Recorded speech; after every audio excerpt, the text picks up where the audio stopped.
Në fabrikën e dyshekëve Komodita Home në Gjakov nga sot ka rifilluar prodhimi pas zjarrit që kishte përfshirë një pjesë të madhe të hapësirës prodhuese vetëm 3 ditë më parë. Drejtoresha operative e Komodita Home në Gjakov, Granita Bunari Ferati, ka bërë të ditur se rreth 40% e fabrikës është djegur, ndërsa prodhimi ka nisur në pjesën tjetër që nuk është shprekur nga flokët. Nga Komodita Home u shpreh se prodhimi pritet të rritet dhe të rikthehet në kapacitetet e mëparshme në një afat të shkurtër kohor.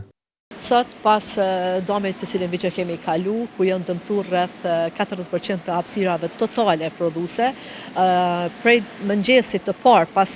asaj nate, ekipet tona janë mobilizuar në maksimum, ekipet e arkitektëve, të inxhinierëve, por edhe të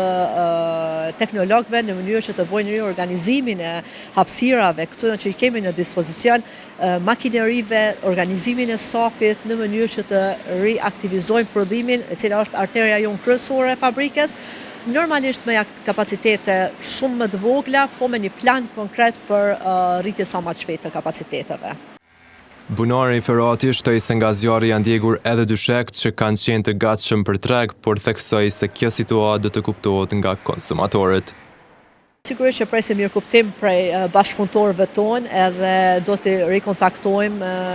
gjatë kësaj jave, do të shohim se çfarë marrëveshje do të marrim, po jam i bindur që të gjithë kanë me pas mirëkuptim këtë situatë, pasi që e kemi pa mobilizimin edhe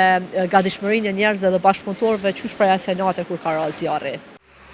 Një pjesë e fabrikës Komodita Home në Gjakov, e cila është ndër më të mëdhat në Evropë për prodhimin e dyshekëve, u përfshi nga flokët me 8 janar 2026. Lidhur me shkaqe të zjarrit, rasti është duke u hetuar nga forenzika dhe ende nuk ka një njoftim zyrtar për shkaktarin.